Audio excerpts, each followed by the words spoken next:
プレシーズンやったんですよ。フローニングのスタジアムで。で、結構体が強いのに、小道にぶっ飛ばされたんですよ。それで俺、やっぱ日本人って弱いんやっていうことを言われたんですね、笑いながら。やっぱ日本人って上手いけど、体の方が課題だね、みたいな。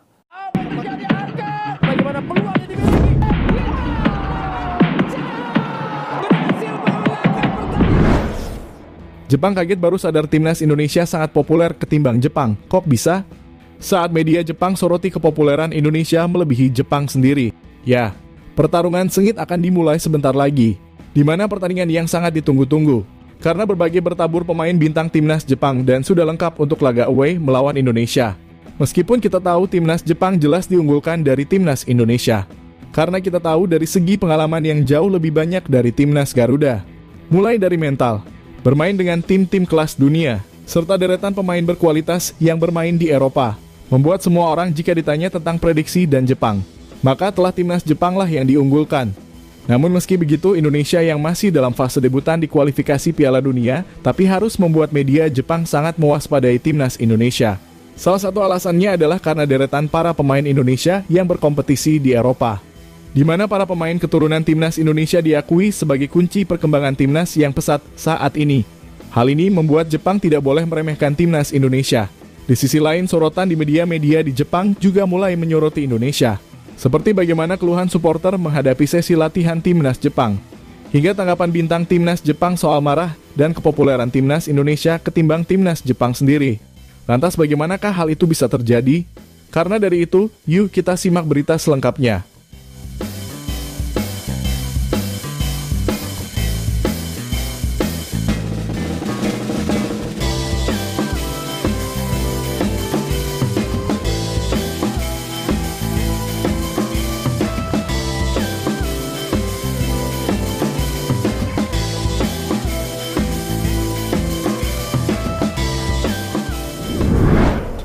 Ya, sebetulnya jika kita mendengar ungkapan dari salah satu pemain timnas Jepang yang ingin menang dan terlihat meremehkan timnas Indonesia, itu sah-sah aja kok. Karena memang kualitas mereka jauh berbeda dengan kita. Dan permainan mereka jelas permainan tim. Jika kita pikir secara realistis, kita terbilang sangat sulit untuk bisa mengalahkannya. Untuk mengimbangi dan menciptakan 1 poin pun itu dirasakan sangat luar biasa timnas Indonesia. Tapi menariknya sama seperti yang diungkapkan oleh pelatih mereka yakni Hajime Moriyasu beserta media-media di Jepang, yang sebaliknya mereka benar-benar tidak menganggap remeh timnas Indonesia. Seperti yang dikutip dari salah satu website berita1.com bahwasannya Jepang tak akan meredakan timnas Indonesia.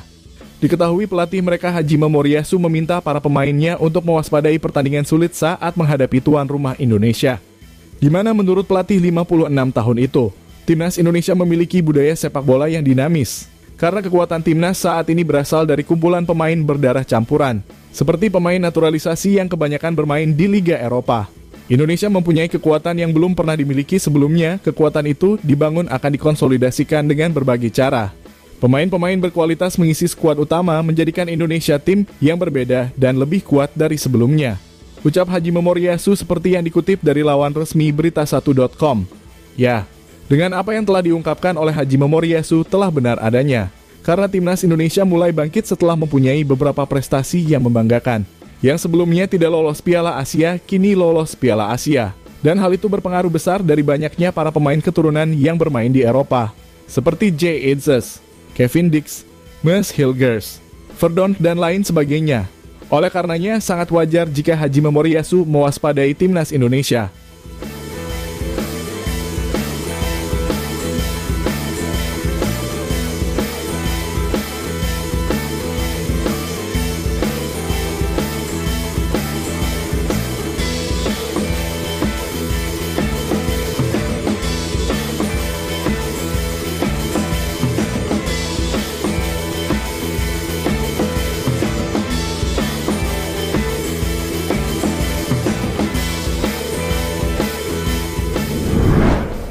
Ya, selain banyaknya pemain keturunan yang berkarir di Eropa dengan kualitas yang baik, ini kita kembali ke media Jepang yang mengulas hal-hal yang menarik di luar lapangan.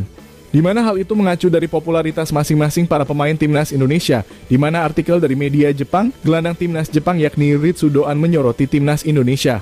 Jadi dalam sebuah momen latihan timnas Jepang yang banyak ditonton oleh fans timnas Indonesia, media Jepang melihat bahwa ada salah satu supporter Indonesia yang memakai jersey timnas Jepang. Dan saat diwawancarai, Ritsu Doan menganggap bahwa ini adalah gairah dari Indonesia, serta sekaligus menggambarkan jika hal itu selaras dengan kepopuleran para pemain timnas Indonesia mempunyai jutaan followers yang ada saat ini. Dan Ritsu Doan mengatakan, jika dilihat dari jumlah pengikut para pemainnya, mereka memiliki jumlah pengikut yang sangat besar. Para supporter sangat menyukai sepak bola dan berusaha membuat negara ini lebih bergairah. Ketika saya berjalan-jalan di kota ini, saya melihat banyak perusahaan Jepang. Dan saya merasa negara ini sangat berhubungan dengan Jepang. Itulah sebabnya saya sangat menghormati. Saya yakin ada tantangan, jadi kita harus tetap semangat menghadapi tantangan dan melakukan apa yang kita bisa. Ucap Ritsu Doan seperti yang dikutip dari Gekisaka. JP. Ya, sebagai informasi saja nih ya. Bagaimana Ritsu Doan menggambarkan popularitas Indonesia yang sangat pesat dibandingkan dirinya. Hal itu terlihat dari followers Instagram PSSI contohnya. Faktanya akun Instagram resmi PSSI itu memiliki 2 juta pengikut. Jumlah itu sangat jauh di atas timnas Jepang dengan akun resminya yang bernama Japan Football Association dengan memiliki nilai followers sebesar 961.000 pengikut. Sementara jika dilihat dari masing-masing pemain, Rafael Struijk memiliki jumlah followers 3 juta pengikut. Jumlah itu saja jauh melebihi pemain bintang Jepang yang bermain di La Liga. Seperti Takefusa Kubo yang memiliki followers hanya 5 juta pengikut. シーズンまだ始まってないんですけど、プレシーズンの時に、ソシエダとプレシーズンやったんですよ、フローニングのスタジアムで。で、結構体が強いのに、小道にぶっ飛ばされたんですよ。それで俺、やっぱ日本人って弱いんやっていうことを言われたんですね、笑いながら。やっぱ日本人って上手いけど、体の方が課題だね、みたいな。